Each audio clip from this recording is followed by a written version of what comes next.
Tonight on Metro News in Focus, is Christchurch Airport meeting its carbon emission goals? And just how legal are multi-level marketing schemes in New Zealand?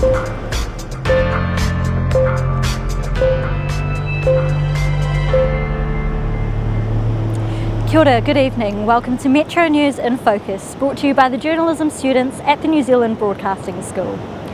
This May, Christchurch Airport committed to reducing its carbon emissions by 90% in time for October. But has it met those goals? Gunson with this story. Earlier this year, Christchurch Airport announced a bold plan to drastically drop its carbon emissions. So by October this year, we'll no longer be burning that diesel. We'll be using renewable electricity to reduce our direct Scope 1 emissions by 90%. I sat down with the airport's General Manager for Strategy and Sustainability, Rhys Boswell, to see where the airport is at with that plan. Of course, the first question has to be, it's October, the initial press release said by October, so have you reduced Scope 1 emissions by 90%? No, we haven't. Rhys puts it all down to one issue: timing. One switch the airport's making, from LPG and gas heating to geothermal heating for the terminal, is still ongoing. It'll take a year for the post-installation for those reductions to be realised. 150 feet below the airport sits an aquifer, which the airport plans to harness to cool the terminal in summer and heat it in the winter, saving approximately 1.2 million litres in fuel each year. But the airport is looking out for more emissions than just its own. It's helping the wider aviation industry reduce emissions with jet ground power units. JGPUs are used to plug planes into the national power grid, and in the case of the Airbus A380, they've saved around 3,000 tonnes of carbon per year. It's the only A380 we have, so we can't extrapolate that number across our entire fleet, but it is significant. But the world's largest airliner will soon be grounded for good. With fuel prices rising and campaigners questioning the environmental impact of the super jumbo, airlines around the world are choosing smaller jets to fill out their fleet, prompting Airbus to scrap the production of the A380 in 2 years from now. But despite the drastic reductions the airport has already achieved with the A380, Rhys says they can't technically be attributed to the airport because it's Emirates that's saving the fuel. So how else does the airport work with airlines? Performance-based navigation, which essentially is a shift from radar-based, ground-based radar systems of sort of World War II era to satellite-based GPS navigation for aircraft. The engine settings are regulated, and they essentially fly as much as possible as they approach an airport in a constant glide, in a way that means that the thrust settings of the aircraft don't have to change. The noise on the ground is minimised as much as possible. Noise is a particularly interesting part of any airport's pollution plan. Take Heathrow Airport, for example. Every day from 6 a.m, Heathrow uses the northern runway for landings and the southern runway for takeoffs.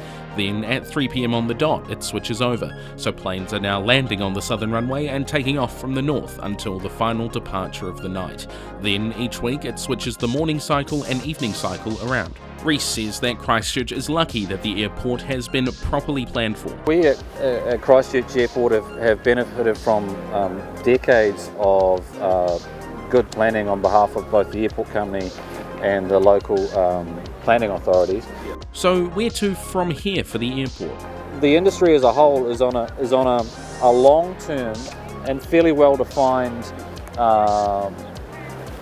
pathway to reducing its overall emissions. This design, courtesy of Dutch University TU Delft, shows planes designed in a V-shape.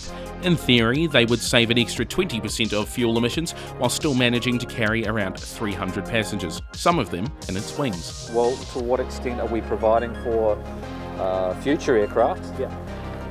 As best we can, I guess, is the simple answer. We don't know what these aircraft are going to look like.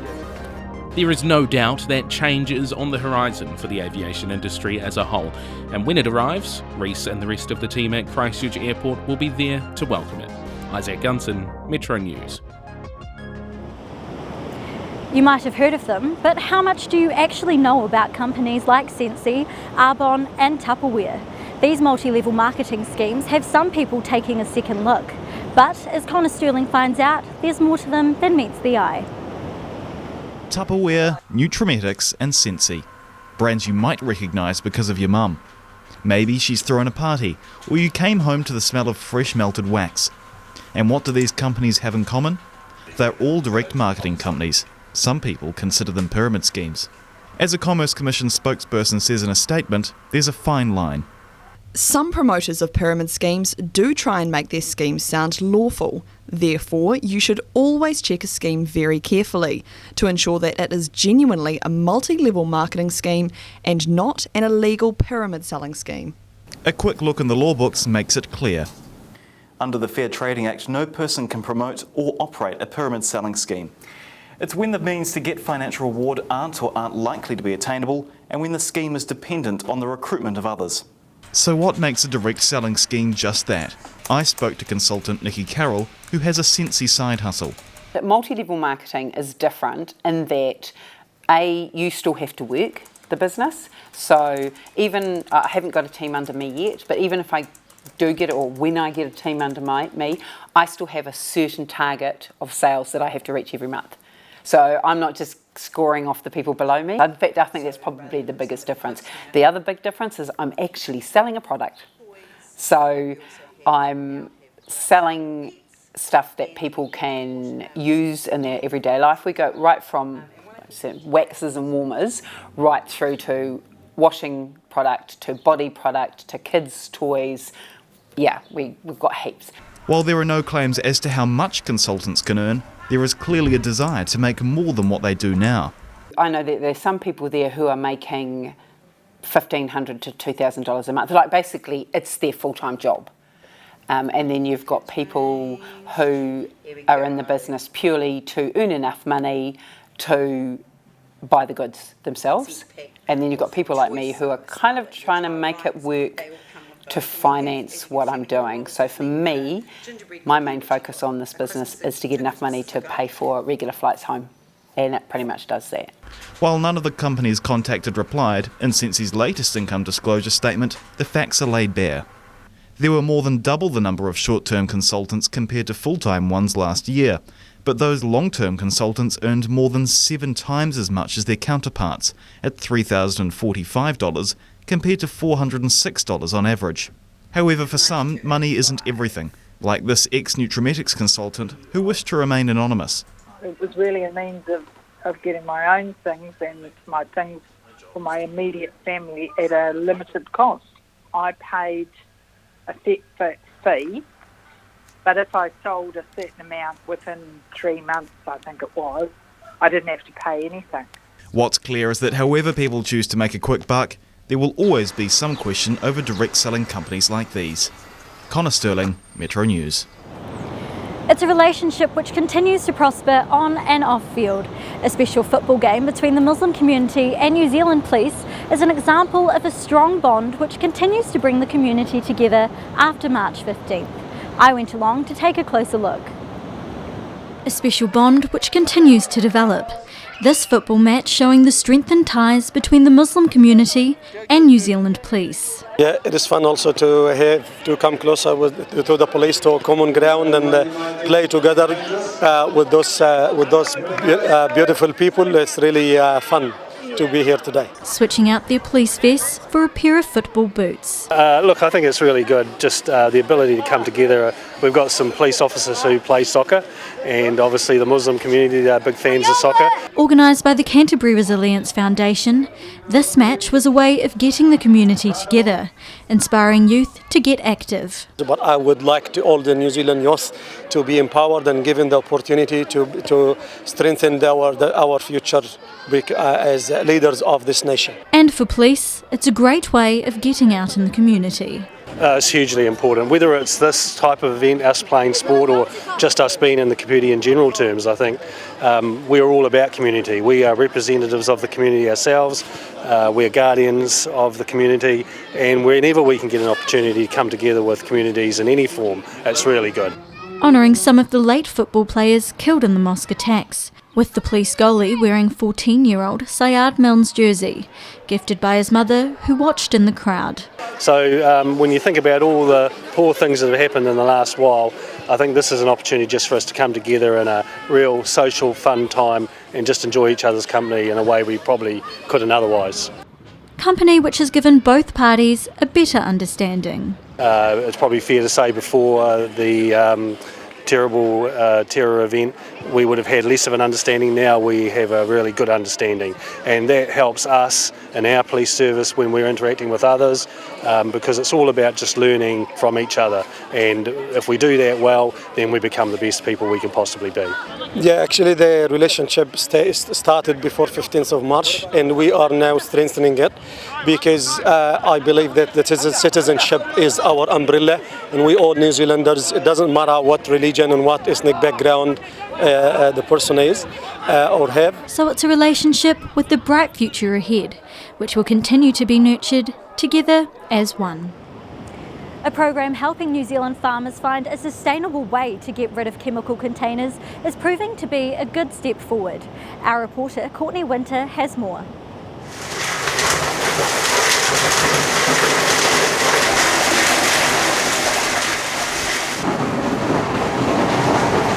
For farmers and growers, getting rid of used plastic containers used to involve burning or burying. Now through the Agri-Recovery program, they are achieving great lengths in increasing the amount of agriculture containers being recycled.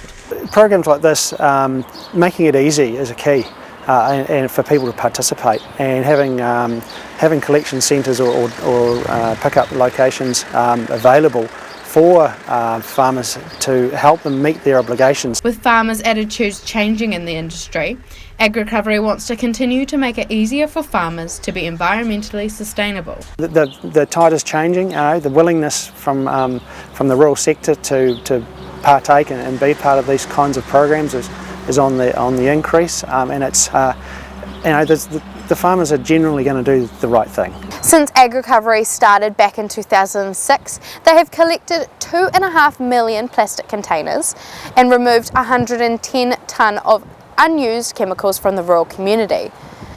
The containers get shredded, pelletised and then finally repurposed as a recycled plastic. Looking forward, Agri-Recovery hopes to become a one-stop operation for all agricultural waste. You know, having someone that looks after the whole thing for the agricultural sector would be ideal for ease of for the farmer. Heading in a positive direction for the environment, farmers are locking down more sustainable practices to improve the industry. Courtney Winter, Metro News. Outside of the world of wearable arts, what exposure do these up-and-coming designers have to showcase their talent locally? Here's Brooke Hunter. Old umbrellas, golf balls and chocolate wrappers. These aren't your typical fabrics for the latest fashion trends, but when it comes to wearable arts, the more creative the garment is, the better. Beyond the world of wearable art shows in Wellington, what platform do up-and-coming designers have to showcase their talent? This expression of creativity through their work provides an escape from everyday life for some designers, as they can spend months of their spare time working on each garment. Yeah, been making the garment for about 8 months, just sort of after work and in the evenings and at weekends. Yeah, my therapy. The process of creating these garments can be rewarding for the designers, providing a place for them to channel their emotions or past experiences into their work. It's important too that they take something that's happened to them in life and then they use creative and wearable art to explore their feelings and their emotions and all those sorts of things. I think it can help people deal with a lot that's going on. Yeah, well, I know myself firsthand. Yeah, last year I did a very emotional piece and I've just put all my heart and soul into it. With over 50 designers partaking and almost 500 guests attending one local show in Lincoln, smaller wearable art showcases like these can still possess a strong interest from the community. These local shows can provide an opportunity for both beginner and more experienced artists to further develop their skills from outside of the elite environment attached to the world of wearable art. Do you know what? I think we all have that secret desire to be creative, to put how we're thinking and feeling into something. So maybe the people that come, and it's just sort of seeing into somebody else's world. The lack of shows for beginner designers wanting to enter into showcases from a local level is limited, with some designers travelling from areas such as Auckland and Gore to compete in Canterbury. There was a platform that needed to be filled, especially in the Canterbury region, allowing designers, like from young to like all ages, and so there was a gap in the market, so we thought we could actually fill that by creating a show so people can actually create and display their works of wearable arts. Even with some smaller shows, designers think there still isn't enough exposure of the wearable arts community from a local level. WOW is very big. It's also very powerful, I would think. You know, it draws in a lot of money, it draws in a lot of business to New Zealand. This is an amazing foundation, a building block. And, you know, you look around, some of these should be in WOW. But, yeah, no, it doesn't. I really don't think it has enough exposure at all. The event organisers agree there still is more than enough room in the market for wearable arts to have more shows. There was still a big gap in the market for tonight for us to be able to fill that. You can just see by the turnout of entries that we have. As another year of the world of wearable arts comes to a close, some of the newer designers at local shows like this will hope to get their shot in next year's big show. Brooke Hunter, Metro News. And finally tonight, as our population ages, more of our young people will come in contact with someone who has dementia. Two organisations are working together to teach young people about the illness through performance art. Here's Courtney Winter to put this story in focus.